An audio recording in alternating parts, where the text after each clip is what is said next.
Benvinguts i benvingudes a aquest espai de les conferències que organitza la CPP. Vamos a hablar en castellano porque personas que se conectan hoy viven fuera de Cataluña. Y bueno, la conferencia de hoy se titula ¿Cómo influye el patriarcado en nuestra salud psicológica?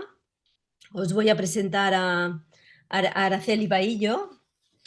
Araceli es psicóloga general sanitaria y psicoterapeuta psicoanalítica acreditada por la FEAP.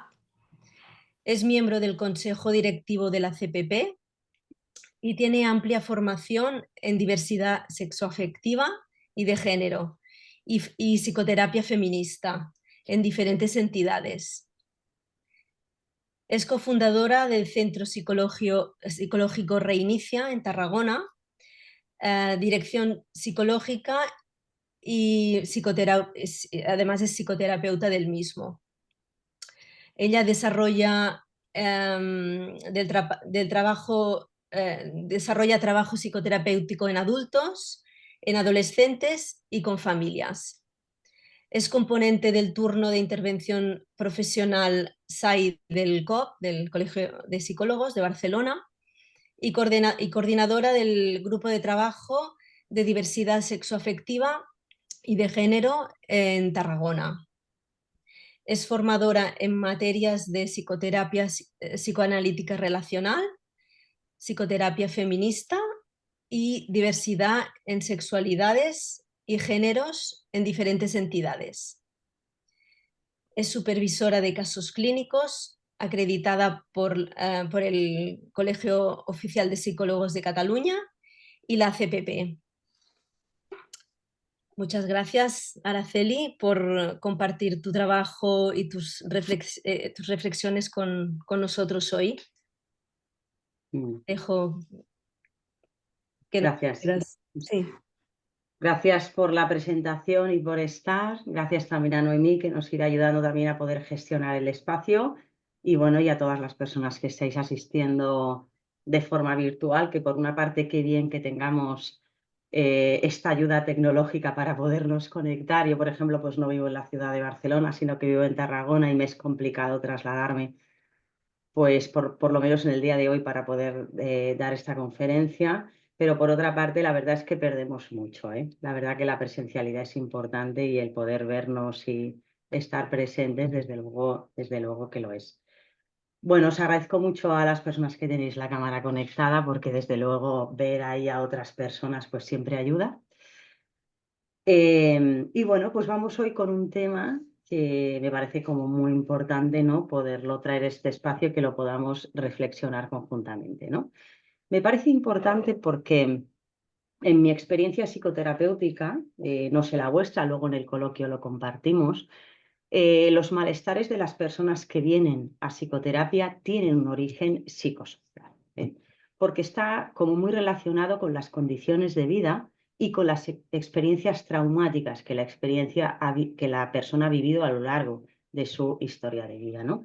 Si hay algo que nos enseña nuestra profesión, es que no hay vidas sin trauma, ni vidas fáciles, ni vidas felices, que todo esto son inventos, sobre todo la felicidad, un invento bastante capitalista, ¿no?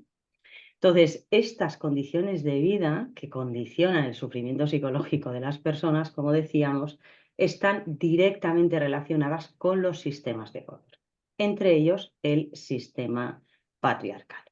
El sistema patriarcal es un tema amplísimo, como sistema sociohistórico-político que ya existe desde las sociedades primitivas, un sistema que influye en la organización del mundo, que influye en la configuración de las sociedades y, por la naturaleza relacional de la persona, pues también influye en nuestra estructuración psíquica y en nuestra relacionalidad, ¿no? Entonces, bueno, es un tema muy, muy amplio. También le debemos como mucho a las pensadoras feministas, ¿no? Que nos han dado una visión, digamos, poniendo de manifiesto este sistema pues en la biología, en el psicoanálisis, en la psicología en general, en la historia, etcétera. Creo que, bueno, me gusta decirlo, ¿no? Como que les debemos mucho también.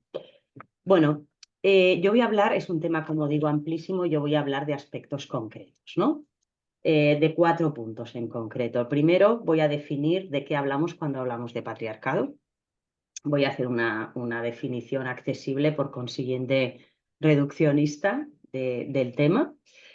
Voy a hacer algunas reflexiones en torno a la mirada patriarcal sobre el sufrimiento psicológico de las personas y me voy a centrar luego en 2 puntos, que sería en cuanto a cómo impacta el patriarcado en la configuración de nuestra subjetividad, sobre todo en relación con la interiorización de los mandatos de género.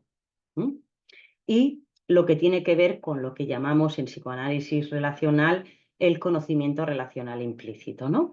Y luego pues haré una reflexión ya para ir cerrando sobre las dinámicas relacionales que promueve el patriarcado, que son las relaciones de dominación y subordinación, que obviamente este tipo de relaciones están directamente relacionadas con el trauma relacional y con los sistemas de apego, ¿no?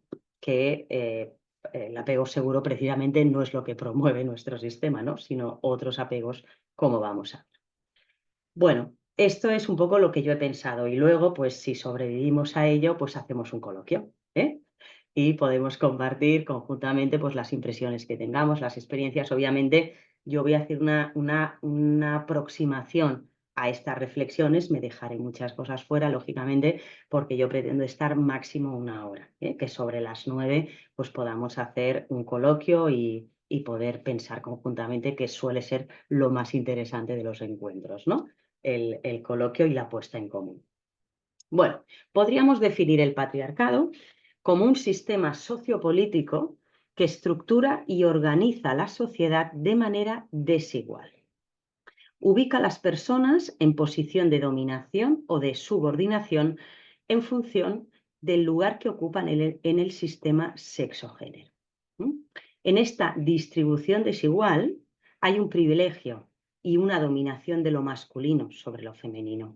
De hecho, el origen del patriarcado está ahí, en la dominación masculina, en la dominación de los hombres sobre las mujeres para apropiarse, bueno, a nivel político de una serie de intereses, digamos, ¿no? Y también podríamos decir que en este sistema hay un privilegio de las psicosexualidades normativas sobre el resto de las psicosexualidades, que es un tema que también hemos hablado ampliamente en estos espacios de encuentro. Es importante que también entendamos el género en intersección con otros ejes de opresión, como puede ser la raza, la etnia, el capacitismo, la normatividad corporal, la orientación del deseo, la clase social y todos estos inventos que hemos ido haciendo a lo largo de la historia para someter a lo que en cada momento histórico hemos considerado la otredad, ¿no? La primera otredad es la mujer, ¿no? En singular, como si fuéramos todas lo mismo, y luego, pues como sabemos muy bien, se van sometiendo pues a otras personas que rompen también la normatividad genérica, ¿no? Bueno, este sistema, el sistema patriarcal, influye en la salud psicológica de las personas y también influye en nuestra propia construcción como personas. No solo nos regula, sino que nos produce.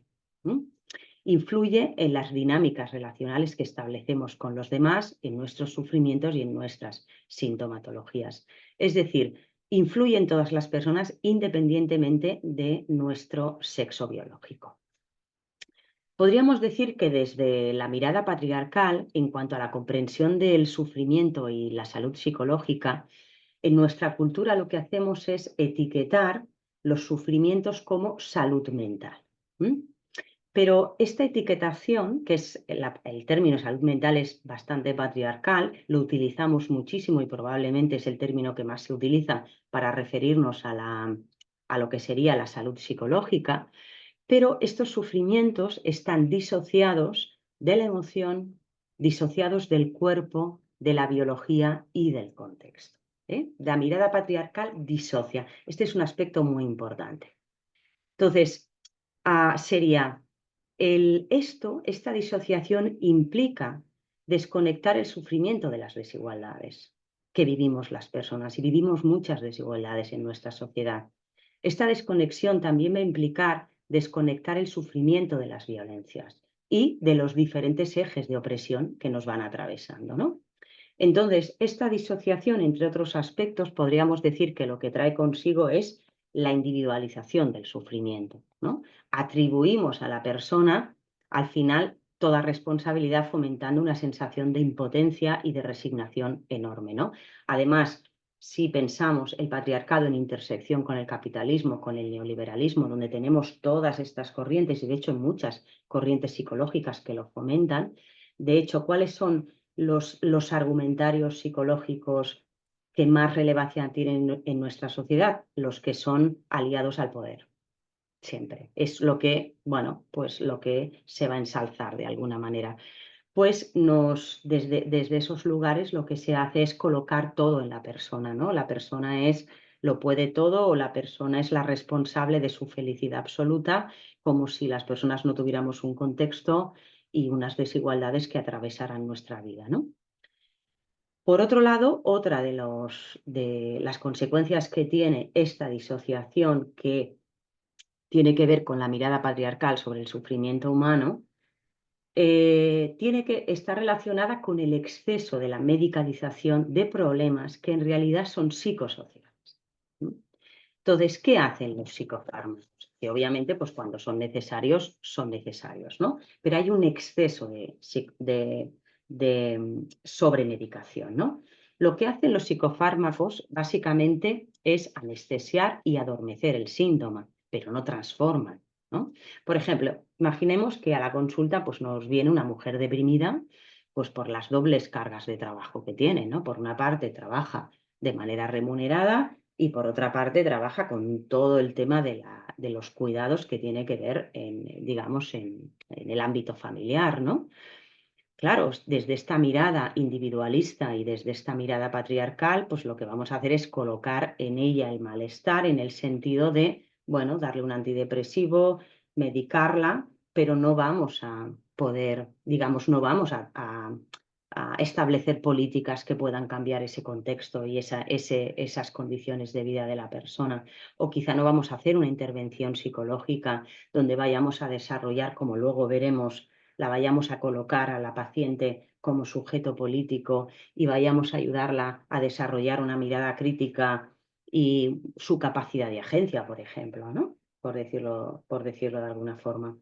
O una persona trans que está viviendo una discriminación laboral importante, ¿no? Entonces, bueno, ¿de dónde viene el sufrimiento? Del contexto, ¿no? Entonces, la mirada patriarcal lo que hace es disociarlo e individualizar, como si todo estuviera en la persona, o el malestar se debiera a desequilibrios químicos, que obviamente el desequilibrio químico está, pero es la consecuencia y no la causa, ¿no? El dolor psicológico necesita ser acompañado, necesita ser procesado, necesita ser regulado, necesita ser escuchado, ¿no? Eso es lo que en realidad calma y transforma, como podemos comprobar cada día en nuestro trabajo psicoterapéutico, ¿no? Bueno, como tercer punto, ¿no? Esta mirada patriarcal en torno al sufrimiento psicológico nos cierra a la oportunidad de poder entender a nuestros pacientes como sujetos políticos, como os decía hace un momentito. ¿Y qué significa esto? Esto significa reconocer que cada persona estamos inmersas y afectadas por las estructuras y las dinámicas que existen en la sociedad en la que vivimos. Todas, las personas que están aquí y las personas con las que trabajamos cada día en psicoterapia. Y esto quiere decir que nuestra subjetividad, nuestras experiencias, nuestros comportamientos, decisiones, nuestros sufrimientos están influenciados profundamente por los sistemas de poder. Entonces, poder entender a nuestros pacientes como sujetos políticos implica tener en cuenta toda esta dimensión, que sería, que la hemos hablado en otros contextos también, la dimensión transsubjetiva, ¿no? ¿Y qué quiero decir con esta palabrota? Quiero decir, a lo largo de la formación, de nuestras formaciones, ¿no? Yo me acuerdo cuando estudié la carrera de psicología, luego mi formación como psicoterapeuta, bueno, tengo 48 años y llevo estudiando toda la vida. Siempre en esa formación se ha hecho como mucha incidencia en la dimensión subjetiva intrapsíquica del ser humano y en la dimensión intersubjetiva, pero dejando muy de lado la transubjetiva que tiene que ver con el impacto de la cultura, los imaginarios, los sistemas sociales, con el poder. Desde hace un tiempo hay algo que está cambiando, veo yo, que tiene que ver con que se está introduciendo la dimensión del poder. Y a mí eso me parece como muy importante, ¿no? Bueno, en torno al tema que nos ocupa hoy, que es el tema del patriarcado, vamos a hablar de dos aspectos en los cuales influencia el sistema patriarcal para que lo podamos luego tener en cuenta en nuestro trabajo psicoterapéutico, bueno, y en los malestares que podamos tener nosotras también, ¿no? Voy a hablar primero de la configuración de nuestra subjetividad a través de esa interiorización de los mandatos patriarcales de género, ¿no? Que luego van a formar parte de lo que hablábamos antes, que tiene que ver con el conocimiento relacional implícito. ¿Me seguís bien? ¿Sí? Vale, gracias. Es que necesito tener algún tipo de feedback, digo, a ver si me estoy enterando yo sola de lo que digo. Vale, estupendo. Bueno, decía la gran Simone de Beauvoir, decía, no se nace mujer si no se llega a serlo, ¿no? Que es una frase como muy manida ya, pero que a mí me gusta mucho, es una pensadora que a mí en su momento pues me impactó bastante, yo siempre recomiendo su libro El segundo sexo. ¿Y qué quería decir aquí Simone de Beauvoir? Quería decir que no somos, sino que devenimos, que nos construimos. ¿Eh? Es decir, una cosa es que nazcamos con unas características biológicas determinadas, que en la medicina occidental distribuyen machos, hembras e intersexuales. Y también hemos que decir que en cada uno de estos tres grupos hay mucha variabilidad, que, bueno, dos cuerpos porque ocupen la categoría, por ejemplo, de hembra no implica que tengan que tener ni el mismo nivel de estrógeno, testosterona, etcétera, ¿no? Bueno, que también hay una variabilidad ahí, pero que una cosa es, digamos, estas características y otra cosa es el complejísimo proceso que atravesamos para construirnos como hombres o como mujeres o para tener otros posicionamientos identitarios, ¿no? Y este es un tema importante, o sea, nos construimos, devenimos, ¿eh? Bueno, en otros encuentros ya hemos hablado. Cuando hablo de otros encuentros, los tenéis colgados en el canal de YouTube de la asociación. Ya hemos hablado de que la biología no es destino, ¿no? Sino que es, digamos, la cultura la que determina el lugar de lo biológico, ¿no? Es la cultura la que determina, por ejemplo, que un sujeto con pene tenga un itinerario de vida, que responda a unas expectativas, que desarrolle unos roles, etcétera, ¿no? Y un sujeto, una persona con vulva, pues que tenga también una trayectoria determinada, unos roles, que tenga unas expectativas determinadas, una subjetividad determinada, etcétera, etcétera. O sea, pero es la cultura la que determina, en todo caso, digamos, lo biológico, ¿no? Entonces, en esta construcción psicosexual, obviamente, como os decía antes, intervienen los sistemas de poder, ¿no? El patriarcado lo que va a hacer es promover la sociabilización diferenciada de género. Entonces, en esta sociabilización diferenciada de género que hacemos en función de si la personita ocupa el lugar niño o ocupa el lugar niña, lo que haremos será proyectar y atribuir expectativas, deseos y modos de relación diferentes en función de este sexo biológico, ¿no? O sea, nuestra manera de hablar, de mirar, de tocar, de cantar, de acunar es diferente. Si nuestra expectativa es estamos con un niño o estamos con una niña, ¿no? Y igual que nuestros patrones de relación y nuestros valores, nuestras normas, los roles y los estereotipos van a ser diferentes, ¿no? Y todo esto es muy inconsciente, no somos conscientes hasta que lo hacemos consciente. Una de las cosas que yo voy comprobando cada día más es que vemos lo que tenemos en la mente, no vemos lo que no vemos con los sentidos. Ya me he dado cuenta de que eso no pasa. Vemos lo que tenemos en la mente. Si no lo tenemos, no podemos llegar a verlo, ¿no? Bueno, a través de la sociabilización diferenciada de género, las criaturas van a ir interiorizando los mandatos de género patriarcales, que van a ir influyendo luego en la construcción de la identidad sexogenérica, en la personalidad y en los propios modos de ser y de estar en el mundo de la criatura, ¿no? Y van a formar parte de lo que os decía antes, de ese conocimiento relacional implícito. ¿A qué me refiero con este conocimiento? Porque no sé si todas las personas que estamos aquí partimos de la base del psicoanálisis o del psicoanálisis más relacional. Bueno, este conocimiento relacional implícito se refiere a un saber que no ha pasado por la conciencia reflexiva y que se ha ido gestando en la relación con las demás personas, especialmente con las personas significativas y especialmente en la infancia, ¿no? Entonces, ese saber lo que hará es configurar nuestros propios patrones de interacción y de relación con las demás personas, ¿no? Por ejemplo, imaginemos una persona que ha interiorizado, que ha tenido experiencias de rechazo en su vida, ¿no? En su primera infancia. Pues bueno, muy probablemente eso obviamente le va a influir en la relación con las demás, ¿no? Y puede actuar, pues puede, por ejemplo, ser una persona que evite las relaciones íntimas, ¿no? Incluso desarrolle un apego evitativo, por ejemplo, o una persona que va a actuar de manera defensiva, que le cueste confiar en la relación con el otro, ¿no? Entonces, y puede perpetuar así un ciclo de aislamiento en su propia vida, ¿no? Entonces, a mí este conocimiento, me parece como muy clave para entender cómo nuestras experiencias pasadas moldean nuestras interacciones presentes, ¿no? Entonces, vamos a ver cómo en la sociabilización femenina, vamos a ver cómo podemos traducir esto a la sociabilización femenina. De hecho, voy a hablar de estas dos, de los patrones, los mandatos de género patriarcales en lo femenino y en lo masculino, en el hombre y en la mujer. Porque además que en otras conferencias he hablado bastante más de las diversidades y quería hablar pues, de las identidades hegemónicas, ¿no? Porque como os he dicho en alguna ocasión, pagamos unos peajes muy importantes por esto de ser hombres o mujeres, ¿no?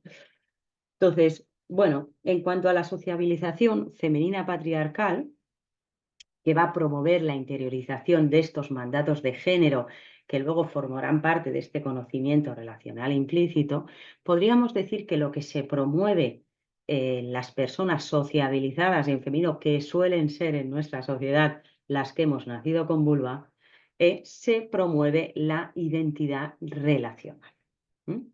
Nuestra identidad está muy puesta en las relaciones, en ser la mujer de, la hija de, la madre de, ¿no? Bueno, luego veremos cómo en la sociabilización masculina patriarcal la identidad está muy puesta en lo individual, ¿no? En lo individual. De hecho, nuestra sociedad patriarcal fomenta el individualismo. De hecho, estamos en un momento de tanto individualismo. Hay una autora que es Almudena Hernando, que es arqueóloga, que os la recomiendo mucho. Ella tiene dos libros, uno es La fantasía de la individualidad y el otro La corriente de la historia y la contradicción que somos, que ella lo explica aquí maravillosamente bien, cómo el patriarcado ha delegado en las mujeres esta identidad relacional y de alguna manera digamos, ha colocado en los hombres la identidad más individual, ¿no?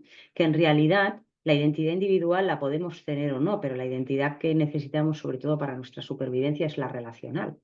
Es quizá la más importante, ¿no? La que tiene que ver con el grupo, la que tiene que ver con los cuidados, etcétera, etcétera, ¿no? Entonces, en la mujer está excesivamente nuestra identidad puesta ahí y en los varones más en la individualidad. Probablemente lo que necesitamos es llegar a un equilibrio, muy probablemente, ¿no?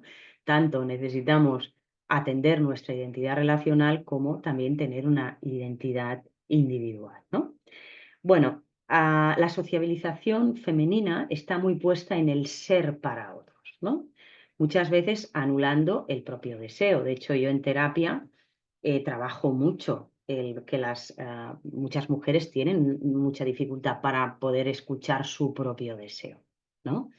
Y bueno, y escuchar, tener una autonomía personal, tener un proyecto de vida propio más allá de las relaciones interpersonales, ¿no? Por otro lado, también la identidad femenina está, la sociabilización femenina muy puesta en los cuidados, ¿no? En el ser cuidadoras. Y de hecho, la construcción identitaria tiene mucho que ver con este lugar de cuidar, ¿no? De hecho, a veces pues trabajamos también en terapia con mujeres que, bueno, los hijos ya, bueno, ahora los hijos no se independizan ni a los 40, o sea que esto ya ha cambiado, ha cambiado mucho, ¿no? Pero cuántas veces, ¿no? Las mujeres que su identidad está muy puesta en los cuidados, cuando ya sus hijos se hacen mayores, ya no son como tan necesarias, dicen, bueno, ¿y ahora qué hago yo con mi vida? ¿Y quién soy yo? ¿Y qué proyecto tengo yo? ¿No? Y eso es una cosa que también escuchamos como mucho en terapia, ¿no? Luego, en nuestra sociedad, las personas que siguen llevando la gestión emocional y la regulación emocional de las familias, por supuesto, son las mujeres, en un porcentaje bastante elevado, más que los varones, ¿no? Y luego, por otra parte, también como mandato de género, ¿no? Se nos pide una especie de disponibilidad afectiva permanente, ¿no? Como si siempre una tuviera que estar ahí pudiendo gestionar y regular todo lo que tiene que ver con la emocionabilidad, y se nos demanda también una especie de incondicionalidad en el amor, ¿no? Por decirlo de alguna manera. Claro, todo esto genera un conflicto en las mujeres enormes, enormes, y sobre todo a la hora de buscar su propio deseo genera mucha culpa, a la hora de poder construir su propio proyecto de vida, pues también genera como muchas culpas, ¿no? Incluso también genera, pues a veces dificultades en el propio autocuidado, ¿no? Me acuerdo que hablaba con una paciente, ¿no? Su necesidad de ir al médico, pero me decía, bueno, es que tengo que atender a los niños, bueno, es que tengo que no sé qué, siempre hay otros que van delante y que, digamos, que les cuesta como muchas veces encontrar digamos, fomentar ese autocuidado y priorizarse, ¿no? En muchos momentos. Bueno, el sentimiento de sentirse insuficiente, ¿no? También es como es algo que también trabajo mucho en psicoterapia con las mujeres, ¿no? Porque es tan ideal, ¿no? Todo esto que de alguna manera se nos pide, que pues muchas mujeres se sienten malas madres o malas parejas. ¿Por qué? Pues porque nos llegan a las exigencias, porque es imposible, nadie llegamos a los ideales o a las exigencias, ¿no? Y eso conlleva mucha culpa. El tema de la culpa y las mujeres es un temazo en terapia enorme, ¿no?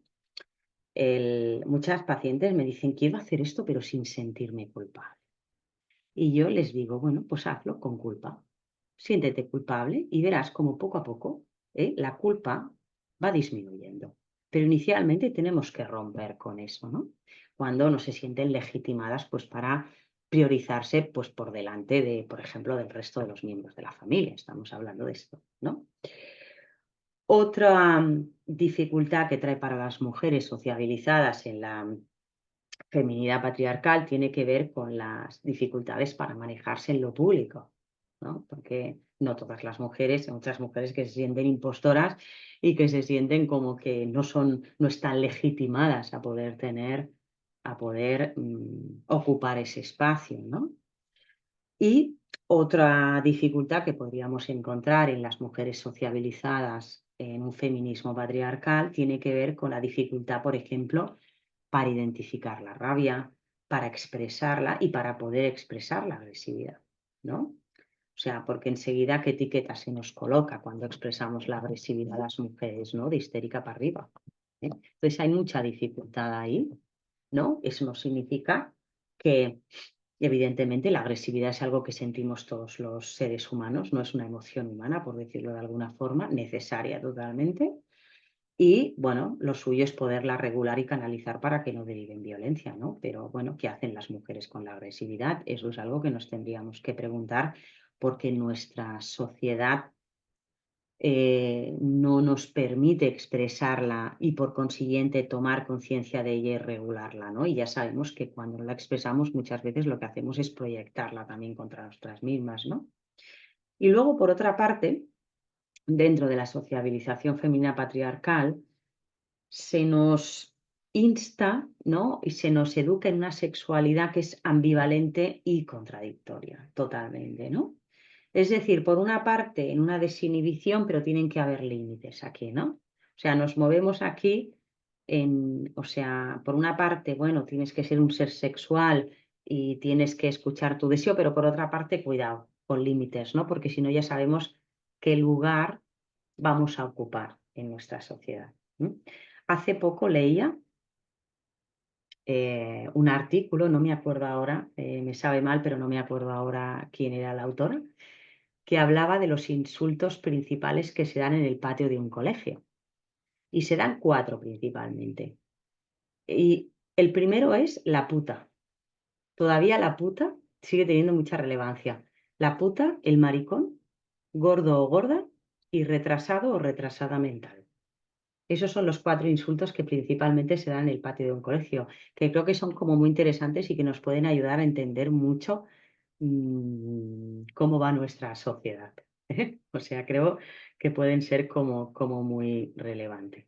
Luego, por otra parte, también creo que la presión social, ¿no? Que tenemos las personas que hemos sido sociabilizadas como mujeres, otra cosa es luego con qué nos identifiquemos o dónde nos coloquemos, tiene que ver con nuestra imagen y con toda la problemática que tiene que ver con la autoestima corporal, ¿no? Con esa sensación de insuficiencia constante. Bueno, yo la verdad es que no conozco a nadie que lleve bien el tema que tenga una autoestima corporal, bueno, medianamente sana, ¿no? Es muy difícil, muy difícil. Y sobre todo creo que las personas que estamos sociabilizadas en femenino aún más, ¿no? Y claro, cuando no tienes bien la autoestima corporal, eso hace que te sientas como muy insuficiente, porque en las mujeres el valor de la mujer pasa por despertar deseo, ¿no? Entonces, bueno, creo que este es todo un tema, ¿no? Que probablemente cada una de las cosas que he ido nombrando podríamos hacer con cada una de ellas una charla completa, ¿no? Bueno, no se trata muchas veces cuando trabajamos en consulta de resolver todo esto, sino de poder ayudar a las mujeres y a los hombres y a las personas con otras identificaciones, ¿no? A que podamos vivir, digamos, en contradicciones soportables, ¿no? Porque vivimos en este mundo y todo esto tiene una influencia. Entonces, bueno, pues no vamos a dejar de querer tener, por ejemplo, una imagen determinada, pero por otro lado sí que tenemos que tener una visión crítica, no llevarlo al extremo, basarnos más en el autocuidado, etcétera, ¿no? Pero quizá el poder vivir en esas contradicciones, porque todos estos mandatos, de alguna forma, los tenemos como muy interiorizados y, bueno, y es importante que los tengamos en cuenta porque están teniendo una influencia en el sufrimiento psicológico que presenta la persona que está en terapia, ¿no? En cuanto a la sociabilización masculina patriarcal, que esta sociabilización enlaza con los valores que se promueven socialmente, ¿m? Con lo que se ha idealizado en nuestra sociedad, podríamos destacar diferentes aspectos, ¿no? Sí que los hombres, obviamente, igual que las mujeres, son víctimas del patriarcado, lo que pasa que a veces su afectación está más encubierta, ¿no? Detrás de algunos privilegios que tienen. Y a veces como que tienen como menos conciencia, ¿no? Pero evidentemente el sufrimiento y la afectación está ahí. De hecho, hay un dolor muy grande en los hombres, que es un dolor muy invisible del que no se, y que, del que se habla muy poco en nuestra sociedad, ¿no? Bueno, como decía antes, la identidad masculina está puesta en el individualismo y en la autosuficiencia, ¿no? Em, digamos que los hombres están más centrados, pueden estar más centrados en ellos mismos y en sus necesidades, ¿no? Y su autoestima va a pasar más por los logros y por el lugar de poder que ocupen, ¿no? Por esto del ser importante. Que esto además el capitalismo le va súper bien al patriarcado, porque es que la autoestima general de las personas se basa en la productividad. A veces llegan los pacientes a terapia y te dicen, hoy me siento bien conmigo mismo, conmigo misma, porque esta semana he sido productivo. O sea, nuestra autoestima está totalmente relacionada con, digamos, la productividad y mediatizada totalmente por el sistema capitalista en el que vivimos, ¿no? Uno de los aspectos más importantes de la sociabilización masculina patriarcal, para mí, tiene que ver con la desconexión emocional. Y este es un tema que cada vez lo vemos más a nivel social, ¿eh? O sea, permitimos a los niños cuando son chiquitines, por ejemplo, pues permitimos, no sé, un niño se cae, pues que llore, les permitimos que tengan miedo, les permitimos que expresen ciertas malestar o ciertas emociones, ¿no? Pero ya cuando llegan a una edad, pongamos tercero de primaria ya, no, ya empezamos a no permitirles tanto, ¿no? Ya empezamos a demandarles que sean fuertes, que tengan que aguantar, y los vamos sociabilizando en esa desconexión de lo que sienten, ¿no? Y la desconexión emocional, que toda la sociedad tiende a eso, porque los valores de la masculinidad patriarcal son los que se están enlazando como los valores sociales, lo que hacen es deshumanizarnos cada vez más. Entonces, fomentamos en esta masculinidad patriarcal la desconexión, la no expresión de la fragilidad, de la vulnerabilidad humana, ¿no? De hecho, muchas veces hay hombres que les cuesta una barbaridad de hablar de lo que sienten, ¿no? De hecho, a veces yo hago terapia de pareja cuando trabajo con parejas heterosexuales, ¿no? A veces eh, personas que han tenido una sociabilización muy patriarcal. Eso no quiere decir, yo estoy hablando de la sociabilización patriarcal femenina y masculina para que la tengamos en cuenta, pero eso no quiere decir que no nos influencia a todas las personas. Hay cantidad de mujeres desconectadas también emocionalmente, ¿eh? O que tienen más dificultades para acceder también. Pero obviamente tiene una influencia mayor muchas veces en los hombres porque están sociabilizados de ese modo concreto, ¿no? Entonces, a veces, ¿no? En las terapias de pareja, pues muchas veces hay una queja importante de las mujeres en torno a sus parejas varones de es que no expresa, es que no habla, es que es hermético, es que no dice, ¿no? Y esa sensación de estar rehaciendo de adivina de manera continuada en cuanto a qué le pasa al otro, ¿no? Eso es algo que, bueno, pues se da bastante.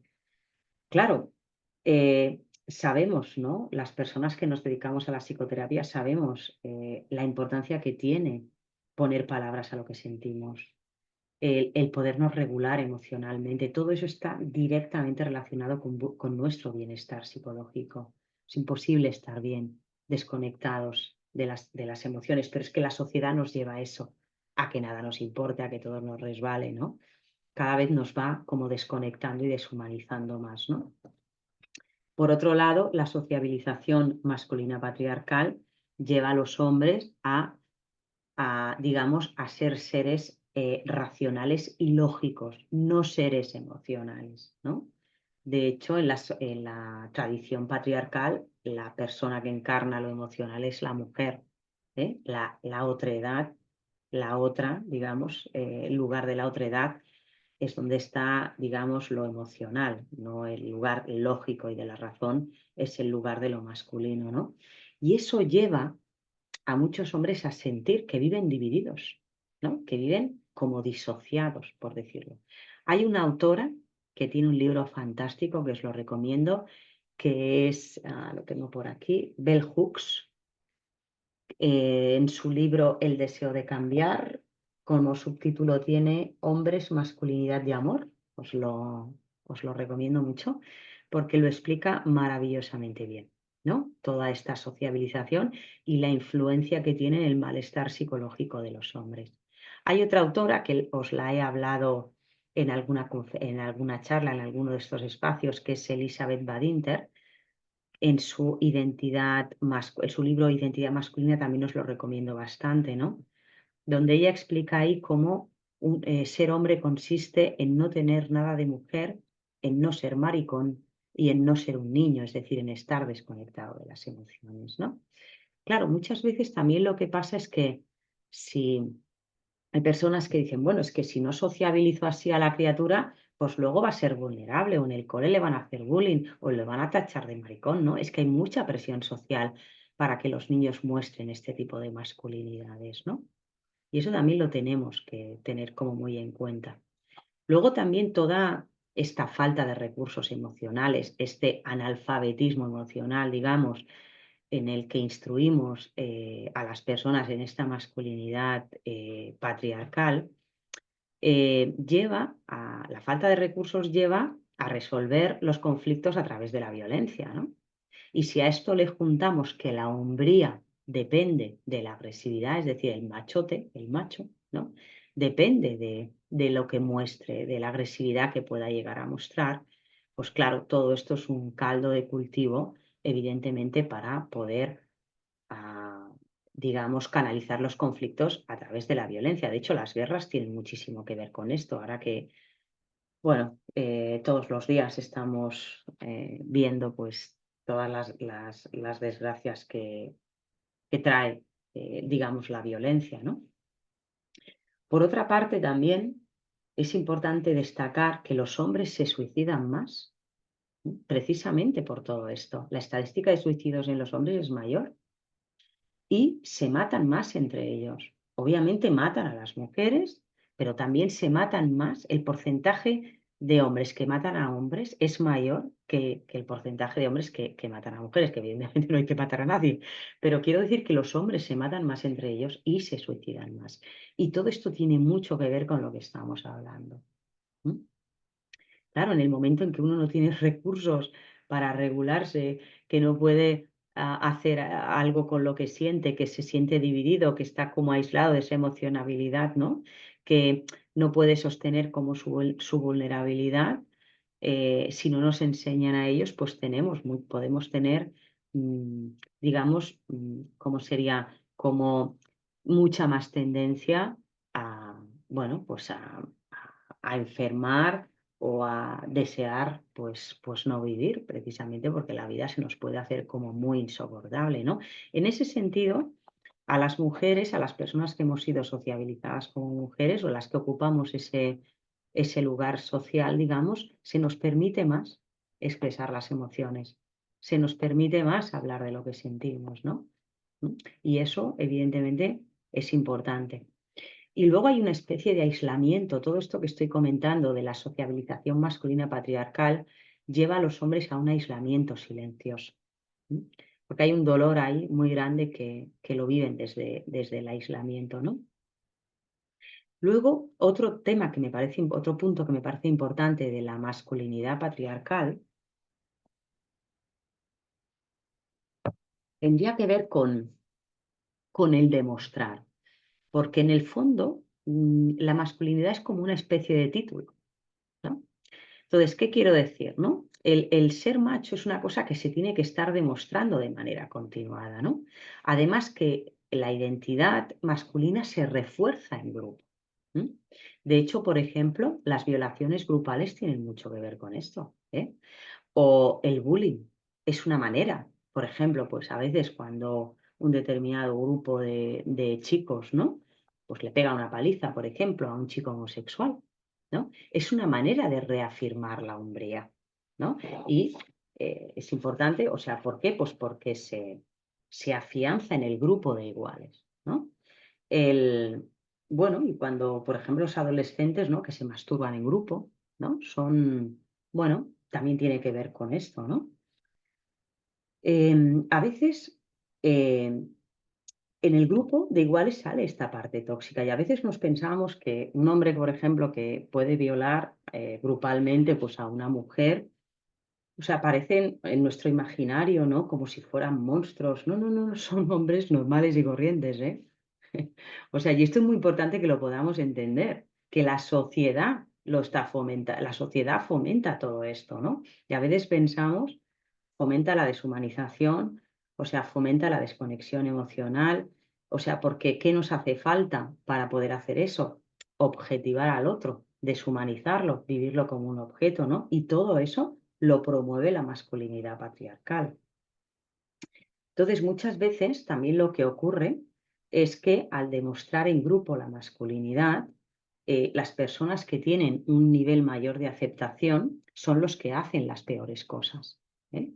O son las que llevan más al límite la agresión que estén perpetuando, ¿no? ¿Para qué? Pues para que el resto de los hombres pues los puedan reconocer como un igual. Yo he trabajado con mujeres que han sido en terapia, que han sido violadas grupalmente.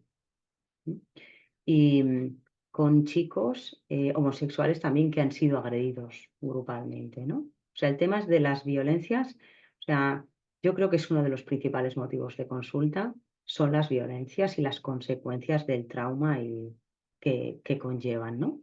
Y cuando te relatan estas personas lo sucedido, ves mucho todo esto, esos comportamientos grupales que tienen los hombres y cómo reafirman sus masculinidades ahí.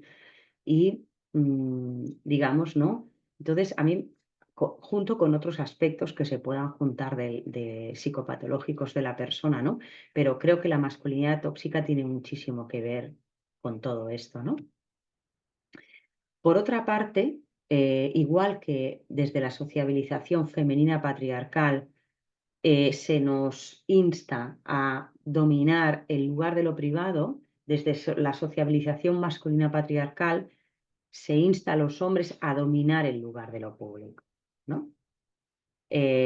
Digamos que, bueno, se pueden manejar mejor en estos espacios, ¿no? Y por otra parte también decir que los hombres han de ser sexuales y heterosexuales, por supuesto, o sea, digamos que los hombres homosexuales, por ejemplo, hay muchísima violencia. O sea, es una pasada, ¿no? Porque estamos viviendo momentos tan contradictorios que por una parte parece que tenemos muchas cosas superadas, pero por otras, en algunos sentidos estamos todavía como, bueno, como haciendo regresiones, ¿no?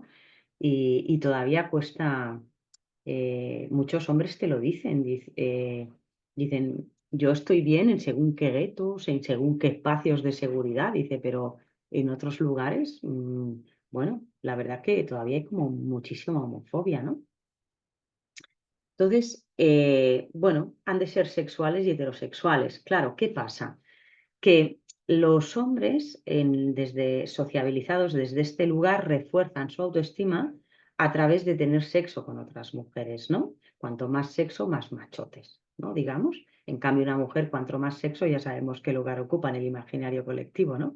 De hecho, no sé si os acordáis, creo que ya lo quitaron del DSM, el trastorno de la ninfomanía, ¿no? Lo quitaron ya hace tiempo, pero que tiene que ver, ¿no? Qué fuerte que en una mujer es un trastorno, pero a un hombre pues lo hace como más machote, ¿no? Bueno, ¿qué pasa? Que por una parte, a través, es una sexualidad también como muy contradictoria para ellos, ¿no? Porque se fomenta, refuerzan su autoestima de la hombría a través del tener sexo con diferentes mujeres, ¿no? Se fomenta una sexualidad como descarga, ¿no? Pero por otra parte, muchas veces los hombres buscan a través de la sexualidad sentirse queridos y conectados con alguien, porque es que al final es el único terreno que tienen, ¿no? Porque en nuestra sociedad no se les insta a que expresen sus emociones, su vulnerabilidad, no se les insta a la intimidad emocional con alguien, a la conexión emocional, sino a la desconexión del afecto, ¿no? A la desconexión emocional, ¿no? Obviamente yo estoy hablando de la sociabilización masculina patriarcal. Eso no quiere decir que luego nos encontremos personas que ocupan el lugar, la categoría hombre en esta sociedad, pues con muchas características diferentes, ¿no? Pero yo hablo de lo que implica vivir en una sociedad patriarcal. Entonces, podríamos decir que los mandatos de género patriarcales, tanto los femeninos como los masculinos, lo que hacen es alimentar el orden de lo social. Al sistema le van muy bien estos mandatos, ¿no? Para que sigamos perpetuando, digamos, el sistema. Y por otra parte, tanto cumplir estos mandatos como no cumplirlos nos van a generar un malestar enorme, ¿no? ¿Por qué? Porque por una parte cumplirlos va a implicar una renuncia a nuestra propia identidad para podernos ajustar a esa masculinidad o feminidad patriarcal, que al final son corsés muy apretados, ¿no? Y yo creo que podríamos incluso relacionarlo con esto que llamamos el falso self, pero por otro lado también el transgredirlos, digamos, nos puede llevar a la crítica social, a la culpa y a la vergüenza, ¿no? que eso también pues lo vemos mucho en terapia, cuando tú no respondes a los mandatos, a lo que se espera de ti, pues también te va a llevar a sentirte mal, ¿no? Lo que decíamos antes de las mujeres que se sienten malas madres o las mujeres que cuando empiezan a priorizarse ellas lo viven con muchísima culpa, o los hombres que dicen, bueno, pero como yo ya voy a mostrar yo en mi grupo de amigos mi vulnerabilidad, pero ¿de qué estamos hablando, no? Luego, evidentemente, cuando formamos un entorno seguro en consulta y tienen un vínculo más seguro con nosotras, digamos, las personas que ocupamos el lugar de la psicoterapeuta o el psicoterapeuta, bueno, ahí sí que se van abriendo de otra manera, ¿no? Bueno, y vamos a hacer ahora una reflexión en torno a las dinámicas relacionales, ¿no? Estas dinámicas de dominación y subordinación que promueve el sistema patriarcal, que son muy importantes, ¿no? Porque el patriarcado como sistema político social se basa en estas relaciones de dominación y subordinación, ¿no? Entonces se basa en las relaciones de sujeto-objeto, en objetivar a la otredad, como decía antes, ¿no? Pero ¿para qué? Para poder, ¿qué hace falta para objetivar a alguien? Para no verlo como un sujeto, como una persona que siente, que padece, pues hace falta desconexión emocional y falta de empatía, ¿m? Que es hacia donde nos lleva la sociedad patriarcal en la que vivimos, ¿no?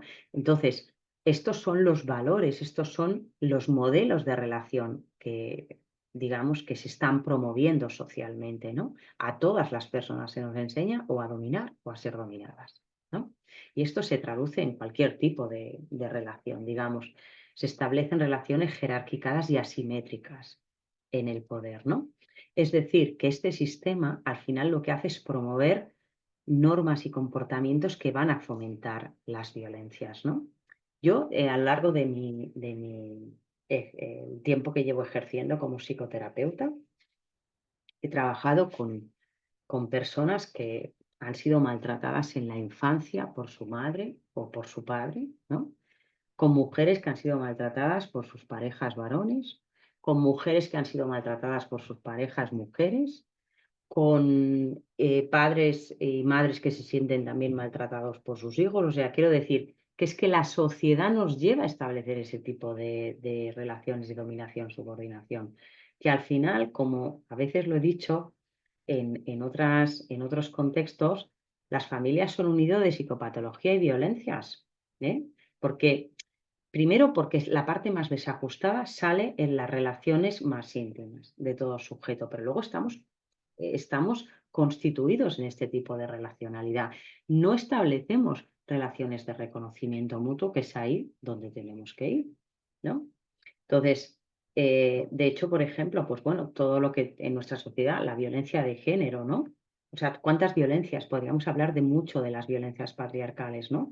Por ejemplo, la violencia de género o toda la violencia que se ejerce con las personas que rompen la normatividad de género, ¿no? Que sería todo el bullying LGTBI fóbico, ¿no? El racismo forma parte de lo mismo, ¿no? Es una dominación de aquel que encarna la otredad y sobre el que proyectamos toda una serie de características que lo hacen menos y lo objetivamos para poderlo someter, ¿no?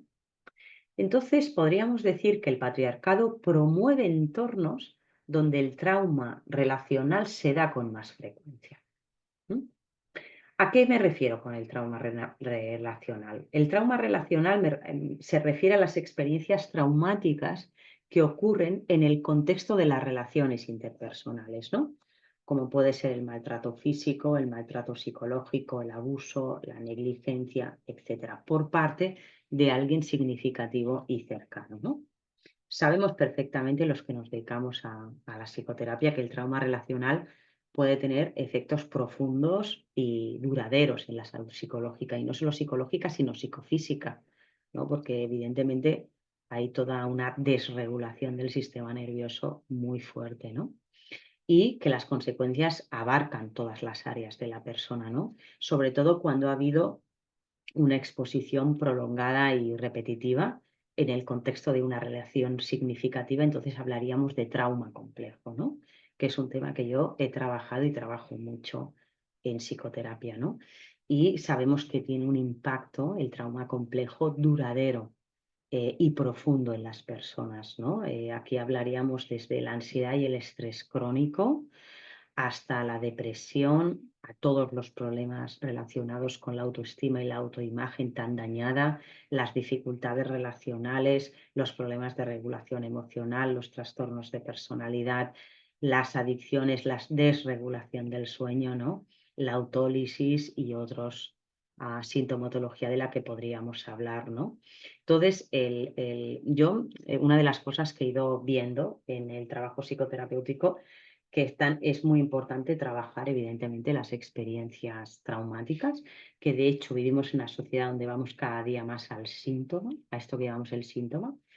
Yo a veces, no sé si os pasa, luego lo compartimos en el coloquio, pero a veces llegan a terapia personas que han estado en otros tratamientos y han vivido traumas de maltrato, violaciones, han vivido abusos sexuales y el tratamiento que se le ha ofrecido es un tratamiento muy sintomático, muy del síntoma. Por ejemplo, pues personas diagnosticadas sobre todo muchas de ellas mujeres, con trastorno límite de la personalidad. Que tienen unas historias de vida detrás, de trauma y de abuso enorme, donde se trabaja el síntoma, ¿no? Que si la sensación de abandono, que si poner límites, que si tal, pero no se va a las experiencias traumáticas, ¿no? Algo pasa aquí que cada vez se va menos ahí, ¿no? Entonces, creo que tan importante es trabajar las experiencias traumáticas como también para cuando hablamos de trauma complejo, creo que es importante buscar maneras de poder relajar el sistema nervioso simpático, que de simpático tiene poco, que es este sistema que se activa en las situaciones de alerta y que son personas que han aprendido a vivir desde ahí, que están totalmente desreguladas y que necesitamos maneras, digamos, naturales, que no sea la química, el psicofármaco, para poderlo relajar, ¿no? Pues desde tomar magnesio, jugos verdes, bueno, y otras cosas que se pueden hacer pues para poder relajar ese sistema nervioso que está tan hiperactivado y que necesitamos desde otro lugar, no solo desde la psicoterapia, irlo relajando también, ¿no? O sea, esto es una cosa que he ido aprendiendo con el tiempo y que ahora tengo muy en cuenta cuando trabajo con personas digamos, trauma complejo. Además, está más que demostrado que en el trauma complejo los psicofármacos no son muy efectivos en el fondo, ¿eh? Bueno, obviamente, con todo esto que estamos viendo, podríamos decir que el patriarcado dificulta la formación de un apego seguro. ¿Por qué? Pues porque al promover dinámicas de poder desiguales y patrones de comportamiento que limitan la expresión, la conexión emocional y la empatía, que son elementos imprescindibles para que se dé un apego seguro, pues es difícil que se pueda dar, ¿no? Entonces, ¿qué tipo de apego fomenta el patriarcado? Pues fomenta, por ejemplo, el apego ansioso. Muchas veces las normas patriarcales, ¿no?, pueden llevar, por ejemplo, a las mujeres, ¿no?, o a personas que se sientan como con menos poder a desarrollar un apego ansioso, ¿no?, debido a la falta de seguridad emocional y la dependencia de figuras de autoridad masculina, ¿no? Y muchas veces esa constante búsqueda de aprobación y el miedo al abandono, ¿no?, son muy exacerbados en un contexto patriarcal, aunque los hombres sociabilizados que tienen masculinidades patriarcales son súper dependientes de las mujeres, ¿no?, que son las que encarnan toda esta identidad relacional y están mucho más puestas en el afecto y en los cuidados, ¿no? Luego, otro apego que fomenta mucho la sociedad patriarcal es el apego evitativo. Y mucho en los hombres por la sociabilización patriarcal masculina, ¿no? Por ejemplo, los hombres pueden desarrollar un apego evitativo en contextos patriarcales. ¿Por qué? Porque su sociabilización está basada en la desconexión emocional, ¿no?, y en esas experiencias de independencia y de autosuficiencia exacerbadas, ¿no? Entonces, claro, bueno, desde esa desconexión, obviamente lo que vamos a hacer es evitar esa conexión, evitar la intimidad, evitar la conexión emocional, ¿no? Y muchas veces los apegos evitativos lo que fomenta en el otro miembro de la pareja es el apego ansioso, porque es que las personas que se relacionan desde ahí suelen estimular muchísimo la ansiedad de sus parejas, ¿no? Porque no saben, parece que es a qué atenerse, ¿no? Por decirlo de alguna manera.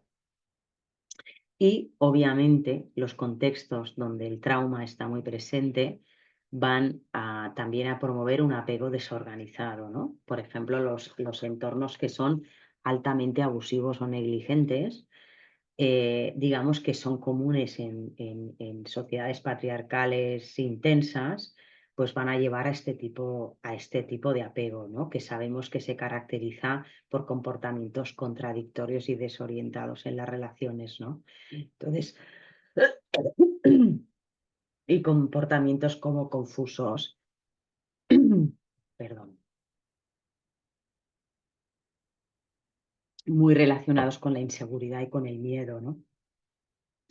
Entonces, bueno, yo creo que es como importante tener en cuenta que este contexto en el que vivimos, este sistema promueve todo esto en las personas, que el sistema está incidiendo en todo lo que tiene que ver en el sufrimiento psicológico, en todos los aspectos que yo he ido nombrando, y el poder tener en cuenta esos aspectos, pues nos va a ayudar también a que podamos hacer una revisión de nuestra práctica profesional, ¿no?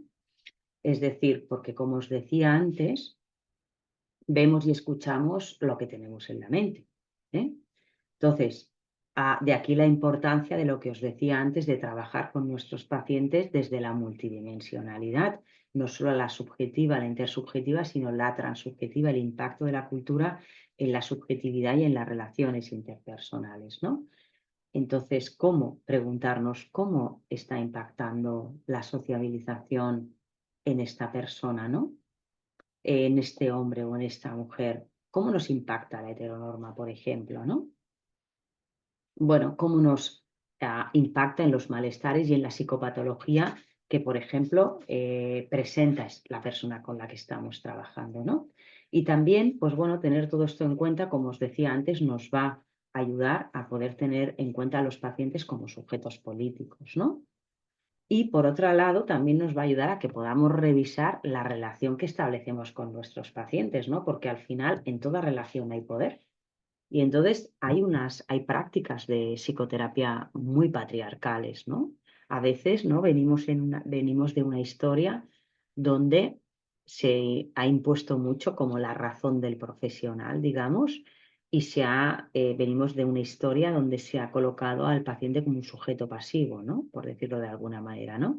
Eso sobre todo, yo creo que este tipo de prácticas se hacen sobre todo muchas veces en según qué formaciones que son más patriarcales, hay unas más patriarcales que otras, pero sobre todo con las mujeres y las personas LGTBI pasa mucho. Entonces es importante que también podamos colocar al paciente, digamos, en un tipo de relación, podamos relacionarnos desde sujeto a sujeto, ¿no? De sujeto a objeto, digamos, ¿no? Podamos relacionarnos desde el conocimiento mutuo y desde la reciprocidad, ¿no? Y preguntarnos por nuestros propios sesgos, ¿no? Porque no vemos lo mismo si tenemos delante a una mujer o si tenemos un hombre o si tenemos a una persona negra o si tenemos a una persona que tiene 70 años o tenemos a una que tiene 30 o si tenemos a un paciente homosexual o lesbiana delante o si tiene una discapacidad intelectual o si ya tiene con un diagnóstico en salud mental y hay diagnósticos que están más llenos de prejuicios que otros, ¿no? No, siempre vamos a tener sesgos. Entonces yo creo que es importante poder revisar nuestros sesgos, ¿no? Y luego también, ya para ir acabando, el poder fomentar en nuestros pacientes la capacidad de agencia, ¿no? ¿Esto qué significa? Pues significa ayudarlo a identificar y a desafiar las estructuras de poder que limitan su libertad y el bienestar, ¿no? Y apoyar sobre todo la toma de decisiones que van a fomentar más su autonomía y también ayudarlo a poder fomentar un pensamiento crítico y reflexivo, porque es que cada día somos más imbéciles en nuestra sociedad, es increíble. O sea, pero es así. No sé si es que no tenemos ya tiempo para pensar, pero no profundizamos, pero el nivel de imbecilidad es muy grande en general en la población, conjuntamente con el analfabetismo emocional también, ¿no? Entonces, creo que también el poder tener una conciencia crítica y una capacidad crítica, poderlo despertar en la psicoterapia, a mí me parece como también como muy importante, ¿no? Y sobre todo, ¿no? Y con esto acabo, el poder desarrollar recursos como la mentalización, ¿no? Que nos ayudan a tomar conciencia de lo que hablamos, de ese conocimiento relacional implícito, ¿no? De todo eso que actuamos, pero que es un conocimiento que no ha pasado por la conciencia, que no ha sido reflexionado, que no ha sido mentalizado, que no ha sido pensado, ¿no? Pero sin embargo sí lo transmitimos en las relaciones, ¿no? De hecho, por ejemplo, nuestros pacientes, cuántas cosas nos cuentan cuando se relacionan con nosotras, ¿no? Digo nosotras, las personas que estamos aquí. Entonces, bueno, y la mentalización para mí y la capacidad de poder sostener la ambivalencia, pues me parecen súper importantes, súper importantes. Y nadie, nuestra sociedad no nos enseña a ello. Nos enseña cada vez a estar más polarizados en blancos y negros, cuando toda experiencia humana es ambivalente y tenemos que aprender a vivir, como decíamos antes, en contradicciones que sean soportables y que podamos llevar, porque yo creo que todas las experiencias humanas profundas y trascendentes son ambivalentes y además, bueno, nos llevan a esa contradicción, pero es que no se trata de resolverla, es que no la vamos a resolver, es que la tenemos que sostener, es que tenemos que sostener la ambivalencia, que es lo que yo conozco que se acerca más a la salud psicológica, lo que conozco que lo que se acerca. Y bueno, he estado una horita, voy a dejarlo aquí y así abrimos el coloquio y bueno, y podemos mm, compartir, bueno, pues lo que queráis, lo que penséis, bueno, lo que os surja, si os parece.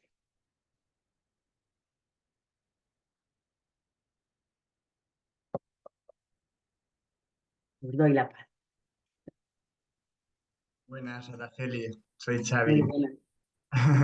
Bueno, primero, bueno, agradecértelo porque me has hecho pensar mucho, despertar muchísimo pensamiento sobre las identidades. De verdad que ha sido muy enriquecedor. Por un poquito compartir algo, ¿no? Que me viene o que sintonizo, ¿no? Sí que también he visto o estoy viendo muy claro, ¿no?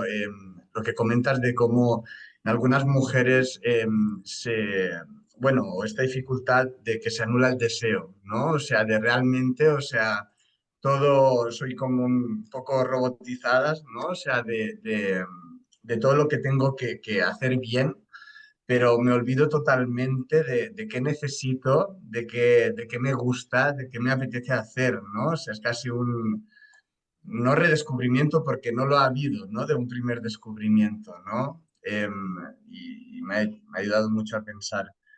Y también por comentar, ¿no? Otra cosa de tantísimas, los hombres, ¿no? Y el no poder sentir, ¿no? En este sentido de no, no se puede ser mujer, no se puede ser gay, no se puede ser niño, ¿no? O sea,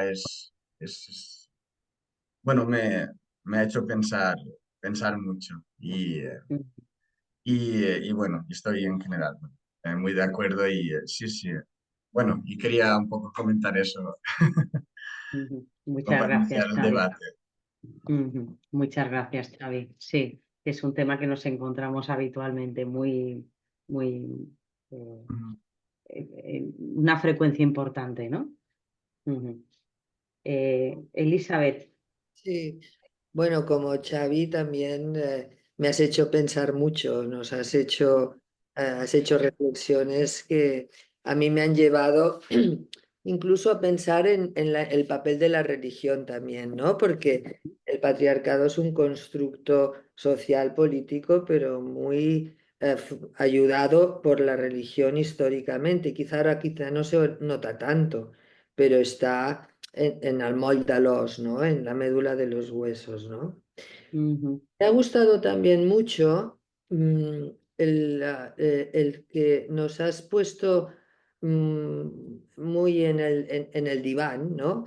el sufrimiento de tanto hombres como mujeres en relación a ser víctimas de este patriarcado y que hay muchos hombres que también lo tienen que sufrir, ¿no?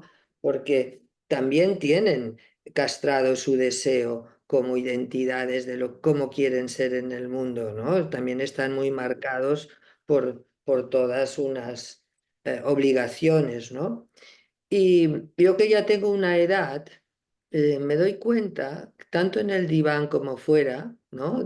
En la vida, de que hombres y mujeres, a medida que tenemos una edad, nos vamos pareciendo más.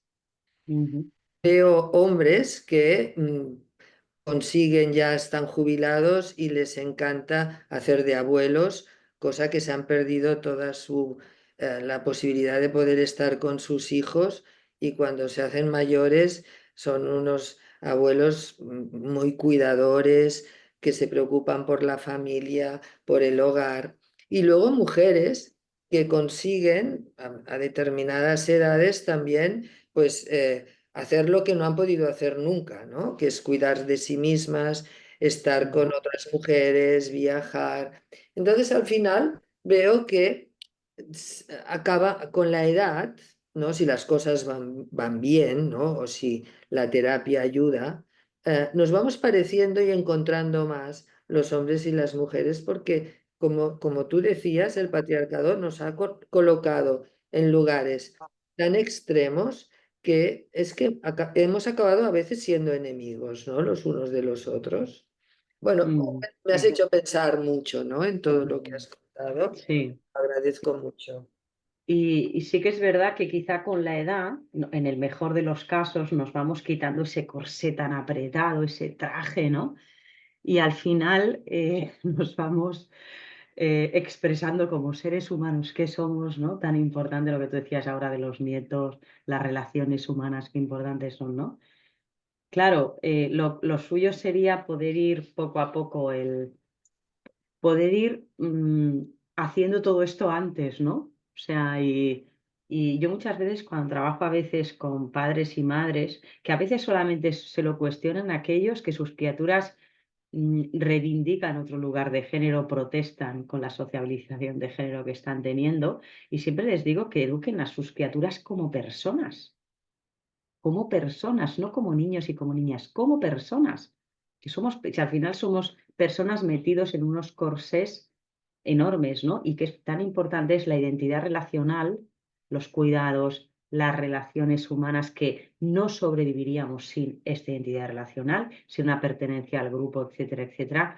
A ver, somos la naturaleza, si hay algo natural en el ser humano, es la constitución relacional. Luego ya todo lo demás se construye y en eso interviene la cultura, ¿no?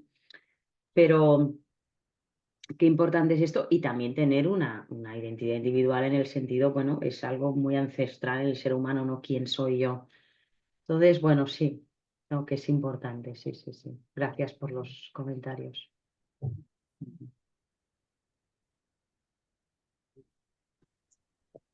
Hola, ¿qué tal? Hola. ¿Me oís bien? Respondiendo a esto que comentaba Elizabeth, yo creo que justamente tiene que ver al hacerse mayor, de liberarse de estos corsés. Yo creo que básicamente es porque hay también una liberación del corsé del capitalismo, como tú decías, ¿no? Es como que para bien y para mal, en este sentido, eh, digamos que las personas mayores dejan de tener el foco de seres productivos y entonces eso posiblemente les permite también, ¿no? Como liberarse de esa presión y entonces que emerja pues algo más en contacto, ¿no? Porque ya no tienen que responder a esos, ¿no? A esos mandatos capitalistas y patriarcales también, pero justamente, y esa es la cara B de la moneda, porque digamos que socialmente también forman parte ya de, de ese grupo humano que ya no miramos o que ya no se ve o que ya no, del que ya no le podemos sacar partido, ¿no? Entonces, como por eso digo, ¿no? Como también esta ambivalencia de que por un lado eso permite bueno, pues un contacto más auténtico con lo que una es y con lo que uno es, pero por otro lado creo que también es consecuencia justamente de haber salido de la mirada, del foco de, de la productividad o de estos mandatos más capitalistas, ¿no? Eso por Sí. un lado, sí. Ujú. Sí, no, sigue. Sí. Bueno, esto por un lado. Y luego, por otro lado, también yo me iba preguntando, ¿no? Como eso, ¿no? Y cómo hacemos, ¿no? Porque sí que es cierto que dentro de la consulta, quizás ahí tenemos también un lugar de privilegio de poder apuntar hacia ese encuentro, hacia esa integración. eh, bueno, para eso estamos también, ¿no? Eh, pero, pero luego fuera, ¿no? Al menos a mí me sucede, ¿no? Luego fuera tengo la sensación de que es tan enorme, es tan grande, ¿no? Es como algo que aunque estemos diciendo que vamos avanzando, sí, vamos avanzando, pero es tan grande todavía esta diferenciación. Es como el patriarcado ocupa tantísimo que a veces también da esta sensación de decir, bueno, ¿y cómo se aborda esto? ¿Cómo avanzamos? ¿Cómo seguimos avanzando, no? Ujú. Mm, Sí. Ujú. y también sí, es que nos atraviesa a todas, ¿no? Hoy tenía en consulta, he tenido justamente una situación que estaba pensando en esto porque era terapia de pareja y tenía a él y a ella. Y él diciendo que estaba muy enfadado y que se había enfadado mucho pues, en el coche, no sé qué, y me doy cuenta de que tengo mucha ira, tal, no sé qué. Entonces yo por ahí lo tomo como, bueno, está bien tener ira, o sea, está bien que puedas despertar tus emociones, etc. Bueno, y entonces por ahí lo llevo a veces en el coche nos aparecen esas emociones que hemos reprimido y que no nos atrevemos a conectar. Bueno, lo resumo, pero entonces ella se enfada con él diciendo, es que no estás conectando ahora, no estás diciendo todo lo que llevas reprimido. Y ella le empieza a mencionar, a mí me gustaría que conectaras porque tú tienes ahora derecho a sentirte enfadado porque tu padre tiene Alzheimer, porque no sé qué, y empieza a hacer una lista, ¿no? Y él se rompe a llorar. Ujú. Bien. Y entonces ella lo mira y no conecta tampoco. Es decir, que aquello que ella le está pidiendo, ¿no? Y él llega a ese lugar y ella tampoco conecta. Ella desde un lugar muy, digamos, tal como está hablando, así como más masculino, ¿no? Más de dominio de la emoción, de la situación, ¿no? Y justo yo hoy estaba pensando en esto, ¿no? En cómo, en realidad, al final también es verdad que tenemos como unos parámetros más definidos, pero por encima está el patriarcado que nos hace a todos reaccionar de una forma desconectada, ¿no? Sí, Hombres y mujeres, ¿no? Bueno, sí, nada, eso estaba pensando con este... sí, así es, ¿no? Cómo nos cuesta sostener el malestar, ¿no? En este ejemplo ponía como el malestar o la vulnerabilidad del otro, ¿no? O sea, cuando más bien muchas veces la tendencia es adoptar actitudes defensivas, ¿no? Por lo menos en según qué momentos. Más allá exactamente de que estemos sociabilizados como hombres como mujeres, la sociedad nos lleva ahí a estar cada vez, es verdad, que yo lo veo como más deshumanizados y más desconectados, ¿no? Más individualizados, estamos súper individualizados. La gente está muy sola, se siente súper sola, ¿no? Entonces sí, muy importante lo que contabas. Gracias por compartirlo. Y, y lo que decías del capitalismo me parece muy importante. A mí me cuesta entender un poco, a veces, a mí me gusta mucho la interseccionalidad. Hay gente que la critica porque dice que entonces los sistemas se desdibujan. A mí me gusta, igual que el intertexto, ¿no? Siempre me ha gustado mucho estudiar el psicoanálisis, pero siempre en interacción con la filosofía, con la historia, con la literatura. Así aprendo mucho más. A veces aprendo mucho más de la filosofía que de las teorías psicológicas. Me ayudan más en la vida y a trabajar con mis pacientes. Pero claro que cuando salimos de esa rueda capitalista, pero qué difícil es, si nos, yo por ejemplo en mi propia contradicción, ¿no? O sea, yo que trabajo tanto el vivir en contradicciones soportables, claro, yo es que me siento siempre tan contradictoria, ¿no? En tantas cosas y por una parte pues no quiero formar parte de la rueda capitalista, pero por otra parte tienes que estar ahí, tienes que producir, pero bueno, también saber que no vas a tener una preponderancia, o sea, quiero decir, para, si no quieres ser como muy esclavo del sistema, tienes que aprender a renunciar, porque no vas a tener un cierto éxito, porque solamente al final se ensalzan las personas que más, digamos, que más alimentan el sistema y entonces dices, bueno, yo no quiero formar parte de esto, pero bueno, pero también necesito hacer cierto, producir de alguna manera. O, bueno, es una contradicción. O sea, yo no sé vosotras si cómo vivís, pero yo vivo en mis contradicciones continuas en todo, en tantos aspectos de mi vida Bueno, que hay. ya lo has dicho que la felicidad así en letras mayúsculas no existe, ¿no? Ujú, Pero lo importante es la conciencia, sí, ujú. ser consciente o tomar conciencia, ¿no? De todas estas contradicciones para ir Y, haciendo malabares, ¿no? Y equilibrios. sí, y sostenerlas, ¿no? No querer tanto resolver o como estar en A o en B, en blanco o en negro, sino sostenerla, ¿no? Que no sé si era Klein la que hablaba tanto del sostenimiento de la ambivalencia, si ahora, no sé si era ella, pero es que no hay otra, ¿no? Y quizá pasa más por ahí. A veces los pacientes también te vienen con este tipo de demandas, ¿no? Claro que tenemos que tomar decisiones, ¿no? Pero, por ejemplo, ¿no? A veces, ahora me venía a la mente chicas que, por ejemplo, están pensando si quieren o no quieren ser madre. Todo es ambivalente. La experiencia de la maternidad es súper, súper ambivalente esa experiencia, ¿no? Pero el no serlo también tiene sus ambivalencias y hay que hacer un duelo por lo que no vas a vivir. Y eso no te lo dice nadie, pero tienes que hacerlo para poderte resituar en la vida, por ejemplo, ¿no? Entonces es que no hay experiencias que no tengan el ir sosteniendo nuestras propias contradicciones, ¿no? En este sentido.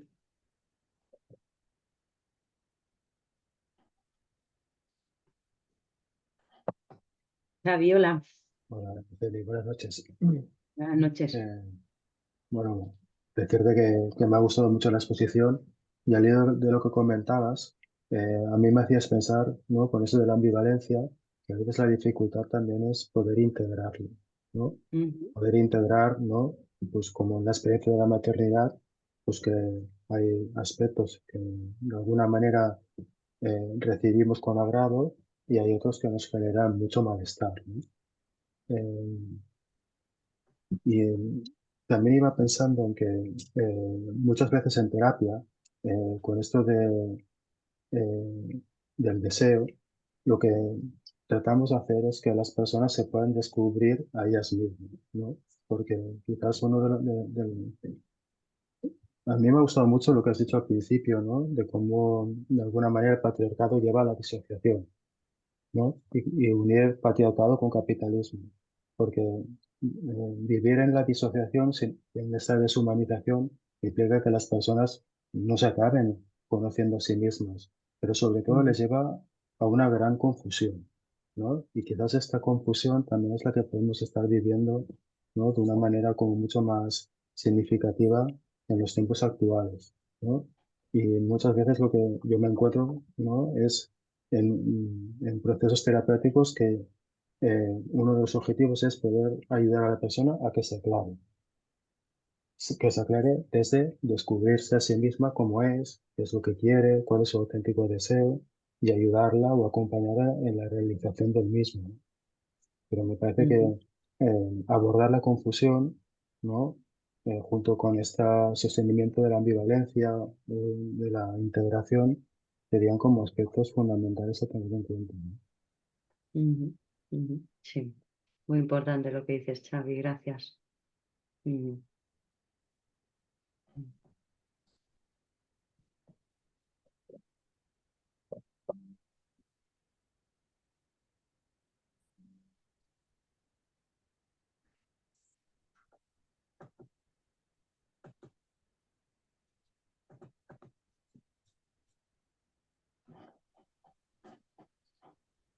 Y en cuanto a los malestares, digamos que tenemos, ¿no? De la interiorización de los mandatos de género, ¿qué os encontráis en terapia?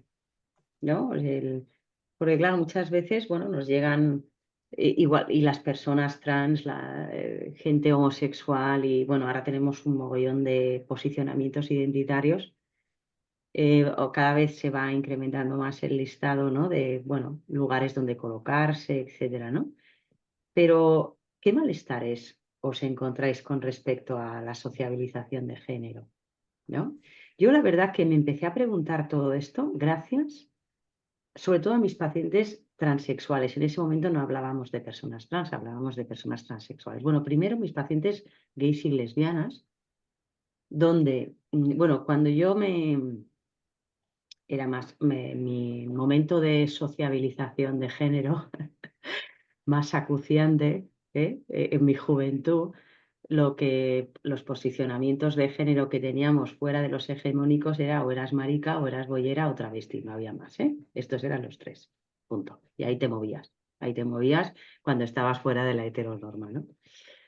Entonces, yo empecé a preguntarme por todo esto, bueno, aparte de mis propios malestares, por supuesto, que he vivido y tengo muchos, ¿no? Eh, y cuando eres más jovencita aún te afectan más las proyecciones o lo que hacen sobre ti o dónde te quieren encorsetar por el hecho de tener una anatomía determinada, ¿no? Pero yo me lo empecé a preguntar de qué va esto de ser hombre o de ser mujer o cómo nos afecta el género, que en ese momento no sabía ni lo que era el género, pues gracias a las personas transexuales, ¿no? Yo me acuerdo que a mí me impactaba mucho cuando una persona me decía me siento hombre o me siento mujer, pero no porque tuviera pene y se sintiera hombre, ahí mujer, sino porque yo pensaba, ¿y dónde está ese sentimiento? Porque yo no he tenido ese sentimiento en mi vida. Yo no sé lo que significa eso de sentirse mujer, no sé, las personas que estáis aquí sociabilizadas en femenino, si lo habéis encontrado. No, yo no lo he encontrado nunca. Entonces, el poder ver y pensar con ellas todo el malestar que conlleva la ruptura de la normatividad de género, cómo nos afecta la normatividad de género, cómo nos estructura, pues yo me lo empecé a plantear a partir de ahí y empecé a ver que a plantearme los malestares más allá de lo intersubjetivo y de ir a esa dimensión que os decía que tiene que ver con la cultura y con los sistemas. Empecé a plantearme cómo nos afecta la heteronorma, cómo nos estructura, cómo nos afecta el patriarcado, cómo nos afecta la sociabilización diferenciada de género, ¿no? A preguntarme por todo esto, ¿no? Entonces, bueno, simplemente eso como anécdota os lo cuento, ¿no? Cuando yo empiezo a preguntarme por todo esto. Y no sé si queréis, os apetece contar o compartir un poco qué malestares en torno al género encontráis en terapia, ¿no? Porque pienso que a veces también los vemos cuando los tenemos presentes, ¿no? Porque a veces si no tenemos presentes, por ejemplo, cómo la culpa está muy presente en las mujeres y tiene que ver también con la sociabilización, no solo con otros aspectos de nuestra historia de vida que también pueden tener, pues a veces no lo vemos, ¿no? Entonces, no sé si qué os encontráis o si pensáis en estos temas o no, o qué pensáis al respecto.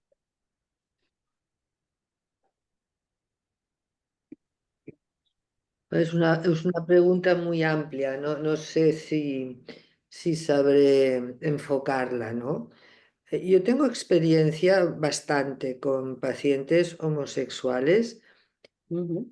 a pesar de que la sociedad hoy en día parece que lo ha normalizado bastante, yo sigo viendo mucho sufrimiento.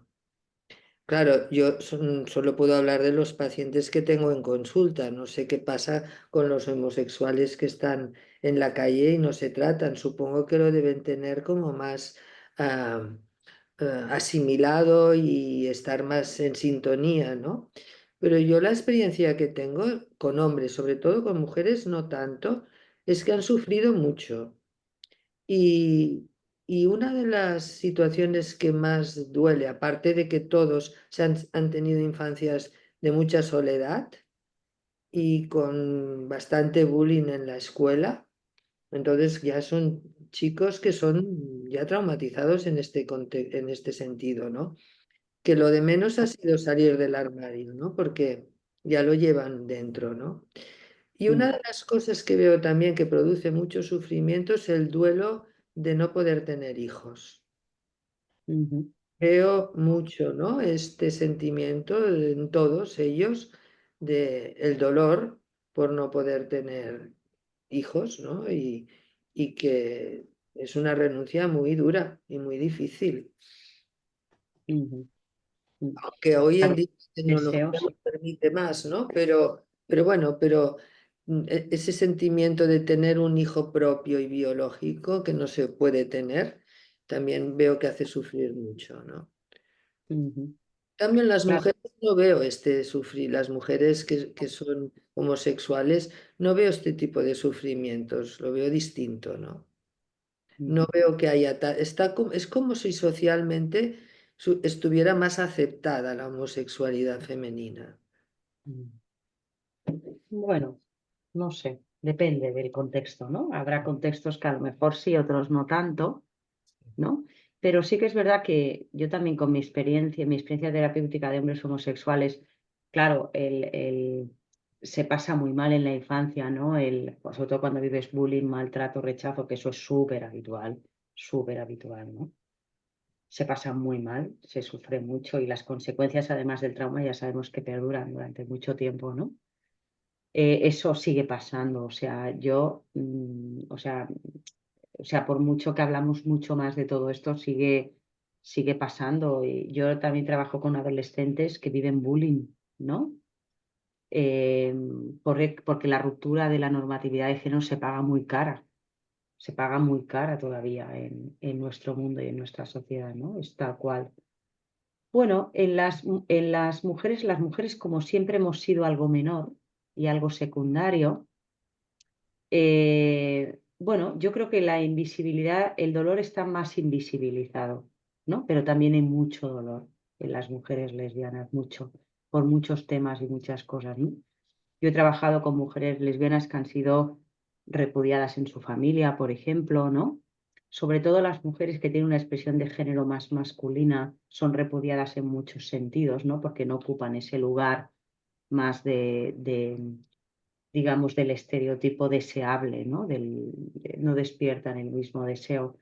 O sea, lo que pasa es que yo creo que es un dolor como más invisibilizado, como igual que el dolor masculino, creo que es un dolor muy invisibilizado en nuestra sociedad. No hablamos del sufrimiento de los hombres, hablamos mucho más del sufrimiento de las mujeres, cuando los hombres son víctimas del patriarcado y muchos sufren todo lo que tiene que ver con lo que hemos estado hablando hoy. Un poco esa es la experiencia sobre todo que yo tengo, ¿no? Bueno, que hay sufrimientos más invisibilizados que otros, ¿no? Y luego, claro, si hay mucho deseo de ser madre o padre biológico, pues bueno, pues se sufre, ¿no? Igual que hay personas pues que no tienen ese deseo y también sufren porque tienen una imposición enorme del contexto por ser madres o chicas, por ejemplo, ¿no? Con los que yo trabajo, que me dicen que no quieren ser madres, pero que tienen una presión horrible, ¿no? Dentro de los mandatos de género femeninos está la maternidad como débito, también un poco, ¿no? Y parece que si no tienes hijos, eh, eres algo menor, ¿no? Yo me acuerdo una vez, una vez que alguien me dijo, yo decidí no tener hijos propios, parir, decidí. Lo que pasa que, bueno, mi pareja tiene 2 hijos y evidentemente la maternidad, me guste o no, me atraviesa. Pero me acuerdo que me dijo tú eres una mujer desnaturalizada, me dijo. Y ya cuando se enteró que era lesbiana, dice, bueno, ya es que no llegas ni a ser mujer. O sea, quiero decir, ¿no? Qué profundo está esto, ¿no? Qué profundo y está este tema y cómo está asociado el ser mujer a la maternidad, ¿no? Digamos. Bueno, y así mil anécdotas, ¿no? Que os podía explicar mías y de mis pacientes, ¿no?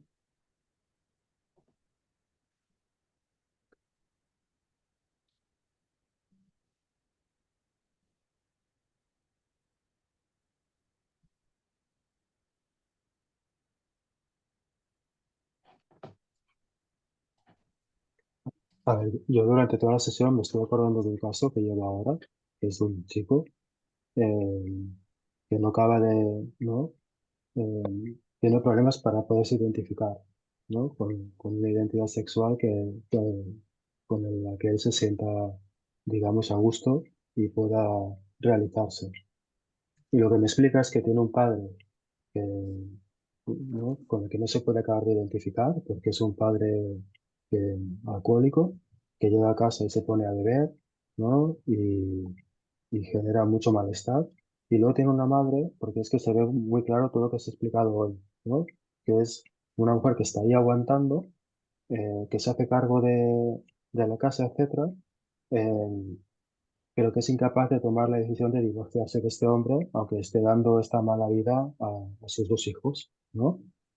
Y entonces el paciente, hay una parte de él que se identifica con esta madre y se hace como muy responsable e intenta de alguna manera hacer lo posible por salir de, ¿no? Por ayudar a la madre, por contener, etcétera. Y hay otra que es toda la rabia que este padre le está despertando y que no se atreve de alguna manera a poder canalizar o a poder expresar, ¿no? Una rabia contra el padre que genera esta situación y también contra la madre que de alguna manera él siente que la está de alguna, ¿no? Que la está como blanqueando porque no se acaba de separar, porque le pide a los hijos que aguanten, etcétera. Y el chico me viene a terapia, entre otras cosas, porque se refiere a sí mismo, ¿no? Como una persona no binaria, y él me dice que dentro de definirse como no binario, tampoco acaba de poder eh, aclararse, ¿no? Con toda su identidad y lo que yo también voy viendo y vamos viendo, y él también me reconoce es que no acaba de poderse tampoco identificar con una figura que a él le ayude, ¿no? O le pueda sostener. Ujú, Y creo ujú, que está muy en relación a lo que tú has ido comentando hoy, ¿no? ujú. Claro, tiene tanta frustración, ¿no? Con ambos, ¿no? Que con quién, en qué lugar está, con quién se identifica, ¿no? Digamos, por Exacto. decirlo de alguna manera, ¿no? En este sentido, ¿no? Porque lo relacionabas un poco su exploración en torno al género y a las identificaciones, ¿no? Que están súper relacionadas con las experiencias que devienen de las personas significativas, ¿no? Con también un poco con la cultura y demás, ¿no? Pero en este sentido quizá dice, él mismo se pregunta, bueno, mm, ¿con qué modelo me puedo identificar Exacto. yo? ¿No? Por decirlo de alguna manera, y tendrá que encontrar el suyo propio, ¿no? De alguna manera, su manera propia de como de colocarse, ¿no? ¿No? Y Ujú. poder quizá sostener ahora la indefinición, que es muy importante, ¿no? Exacto. Que a veces también las urgencias, ¿no? Sobre todo yo con los adolescentes de quiero saber, quiero, y a veces no son los adolescentes, son los entornos de los adolescentes, ¿eh? Venga, colócate ya, a ver qué tal, pero ponte en un sitio o en otro, ¿qué es esto de estar de no binario, ¿no? Y dices, bueno, pues vamos a sostener, ¿no? Yo creo que es tan importante, ¿no, Xavi, el poder sostener con esta persona esta experiencia y la persona irá como colocándose, ¿no? Como vaya Eso sí, necesitando, ¿no? el tema es ese que pueda de alguna manera también conectarse con la rabia, el malestar que todo esto le Ah, está también generando, ¿no? Sin sentirse culpable, ¿no? Porque eso también es la otra, ¿no? mm.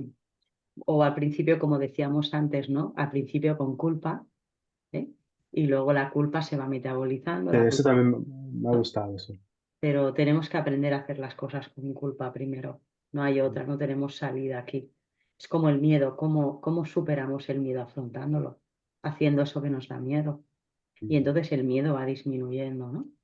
Y va bajando en intensidad. La culpa, a medida que hacemos aquello que nos hace sentir culpables, que vamos, bueno, pues, por ejemplo, imaginemos, ¿no? Que me hace a mí sentir culpable priorizarme ante mi pareja, por ejemplo, ¿no? Y yo lo puedo hacer en determinados momentos, pues la culpa irá disminuyendo, por ejemplo, ¿no? Entonces, yo no conozco otra forma. Entonces, bueno, si esperamos a no tener miedo, a no sentir culpa para hacer ciertas cosas, pues no va a pasar. Y eso, pues bueno, cuando los acompañamos desde ahí a las personas, pues van haciendo, ¿no? Van como afrontando, ¿no? Sí, sí.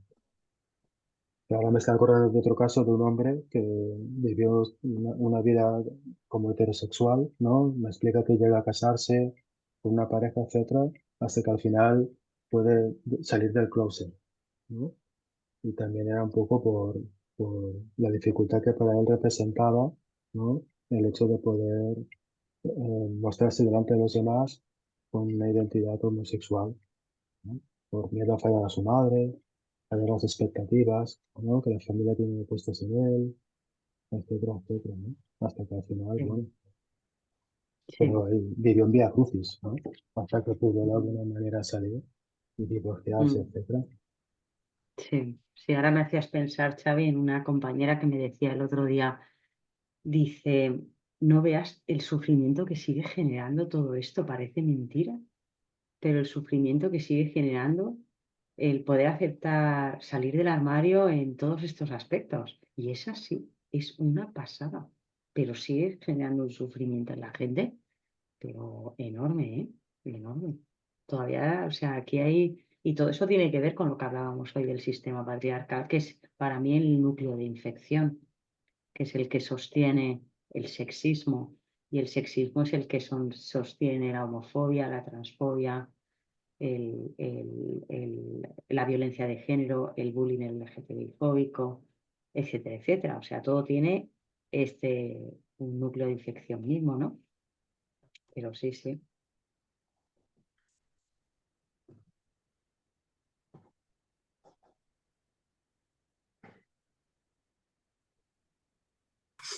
Yo como respuesta a esta pregunta que haces de qué nos encontramos en la consulta,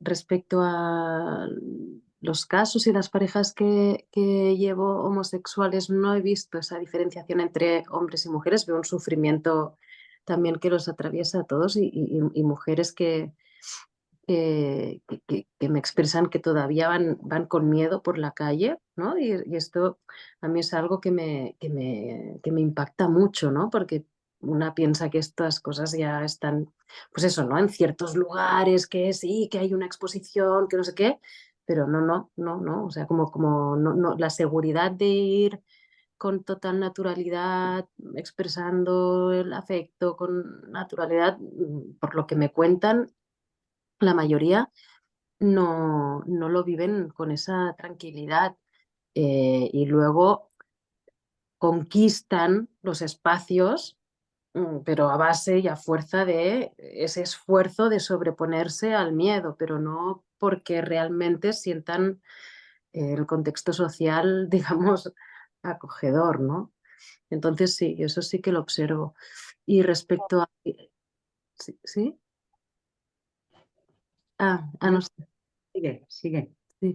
No, digo, y respecto a estas otras cuestiones de, de género, y una cosa que yo he observado muchísimo, igual es lo que me ha tocado por, bueno, por lo que sea, es que observo que las parejas, cuando son padres, ¿no? Madres, ¿no? O sea, en el momento en el que pasan de ser pareja sin hijos a pareja con hijos, digamos, esa diferenciación, esos roles de los que estábamos hablando, o sea, se polarizan y se incrementan y se ven muchísimo más claros, ¿no? O sea, una pareja que antes de ser padres van sosteniendo un poco su diferenciación, pero parecería ser que no son, digamos, tan extremos, en el momento en el que nace la criatura,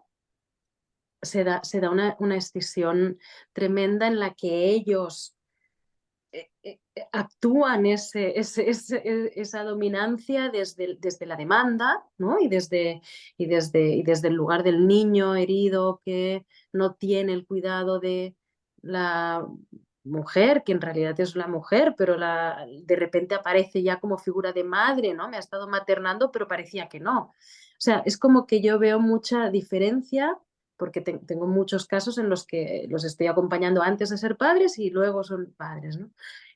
Y veo muchísima esa diferenciación y que entonces, bueno, hay como una revolución, cosa que está bien también vivirlo en terapia porque a la vez es muy rico para poderlo poner sobre la mesa, ¿no? Pero lo veo muy claramente. O sea, de una manera que me fascina mucho, la verdad. Ujú, Bueno, ujú. sí, sí. Sí. De aquí, ¿no? Que cuántas mujeres no vienen a terapia y te dicen, tengo 3 hijos, 2 Sí. que he parido y el otro que es un niño más. Sí, pero a mí claro, lo que me sorprende es el no haberlo visto antes. O sea, lo que a mí me sorprende es cómo el no tener la criatura, de Ujú. alguna forma, tapa, ¿no? Vela eso que en realidad está Sí. pulsando No lo dentro de vemos. una y de otra, ¿no? Ujú. Claro, porque no lo vemos, lo actuamos, porque forma parte de lo que decíamos de ese conocimiento relacional que actuamos, pero que no vemos, que no es reflexivo, que es algo automático, que es algo que forma parte de nuestro patrón de relación, que expresamos desde ahí, pero que no ha pasado por la conciencia. Y entonces cuando lo pasamos por la conciencia es cuando, o a lo mejor una situación como dices, ¿no? La maternidad, la paternidad, una criatura lo hace evidente, lo Sí, hace sí. como que sale como a la superficie, con todo y con eso hay mucha gente que tampoco lo puede ver, ¿no? O sea, pero claro, es algo que llevamos tan interiorizado, tan normalizado, todo lo que se vuelve normal, no lo vemos. Se invisibiliza, la normalidad se invisibiliza. Es algo que hemos normalizado y casi naturalizado de alguna manera. Nos pensamos que, como si, que es algo que nos viene de serie y no es así. Tiene que ver con nuestra construcción como personas. Y no lo vemos, no lo vemos. Es que no lo vemos. Y a veces hay situaciones en la vida como un hijo que moviliza todo. Tener una criatura lo pone, te moviliza muchísimo.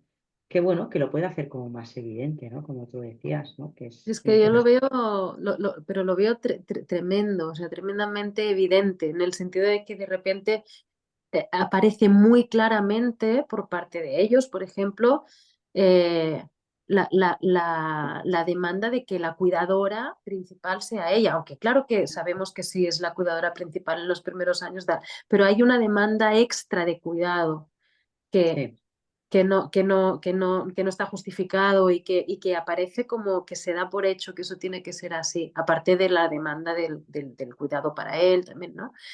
Pero es que ella también entra clarísimamente en ese sí, lugar.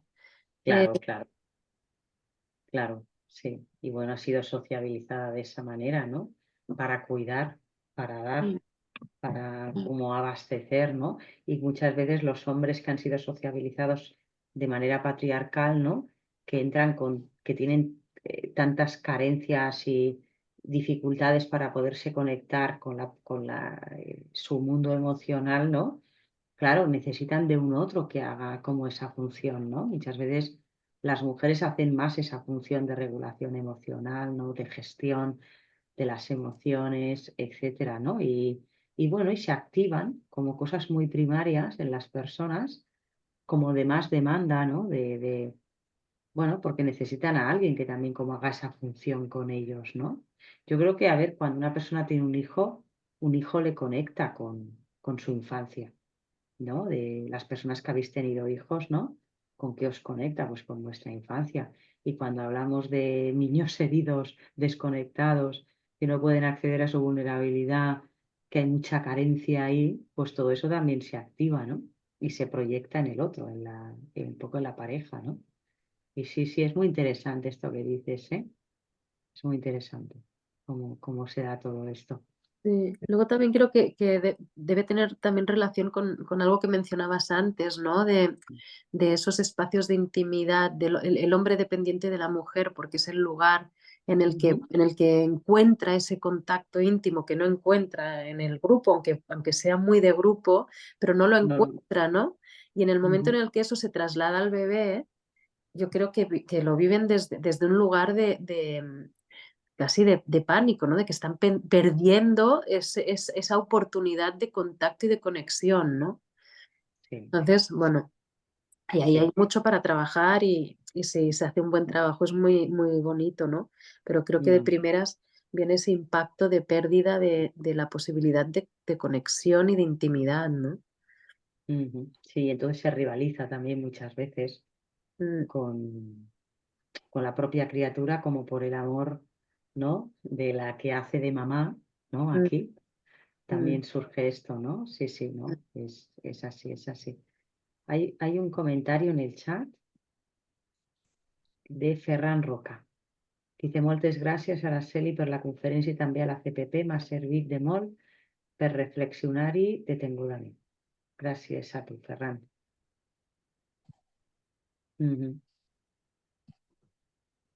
Bueno, pues si os parece vamos cerrando, ¿vale? Que ya son casi las 10.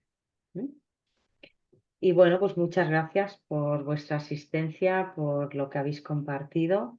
Nos vemos en otra. Cada mes generamos un nuevo espacio donde vamos trayendo diferentes temas, ¿no? Que, bueno, pues temas que sobre todo están muy relacionados con nuestra práctica psicoterapéutica, con los sufrimientos humanos, ¿no? Y bueno, pues os invito a participar, ¿no? Aquí tenemos a Noemí, que es la secretaria de la asociación, que bueno, cualquier cosa le podéis preguntar a ella. Si os interesa, ella os puede mandar también información de las conferencias y bueno, y seguiremos pensando, ¿no? Conjuntamente, que quizá lo que decía antes, creo que era la compañera Ana Carlota, ¿no? Que tú misma decías, bueno, cuando, claro, hostia, ¿cómo cambiamos todo esto, no? Claro, yo cuando miro cómo funciona el mundo a nivel macro, yo me deprimo directamente, me deprimo, ¿eh? Entonces, bueno, pues me intento centrar en lo micro. ¿Qué puedo hacer yo dentro de ser un granito de arena en un desierto? Entonces, ¿por qué? Porque las movilizaciones ya sabemos que tienen que ser colectivas, hay que colectivizar el malestar, la única manera es colectivizar, ¿no? Digo, bueno, pues yo me centro en qué puedo hacer yo en mi micro, cómo le puedo robar al sistema. Sería, pues bueno, pues a lo mejor podemos generar un espacio de reflexión y de pensamiento. Bueno, pues a lo mejor me puedo relacionar, intentar no relacionarme muy patriarcalmente con la gente que me rodea y establecer relaciones de reconocimiento mutuo. Pues a lo mejor puedo intentar politizar los cuidados. Bueno, pero dentro de entendiendo que podemos, nuestra actuación es muy limitada y centrarnos en lo micro para no deprimirnos en exceso, porque yo cuando me veo lo macro, digo, me voy al psiquiatra que me medique directamente. Entonces, bueno, como no soy muy fan de la medicación, digo, pues ya si eso me voy centrando un poco, ¿no? Más en lo micro. Bueno, si queréis os leo los comentarios de las compañeras y cerramos, si os parece. Dice Alba, muchas gracias, muy interesante. Ana Carlota, muchas gracias a ti y a todas, un gusto. Muchas gracias. Laura dice, he aprendido mucho. Moltes gràcies, Araceli, molt interessant com sempre. Victoria Sastre. Bueno, pues gracias a vosotras. Pues nos vemos en otra. Buenas nit. Buenas noches, Araceli, muchas gracias. De nada, buenas noches. Bona nit. Gracias, buenas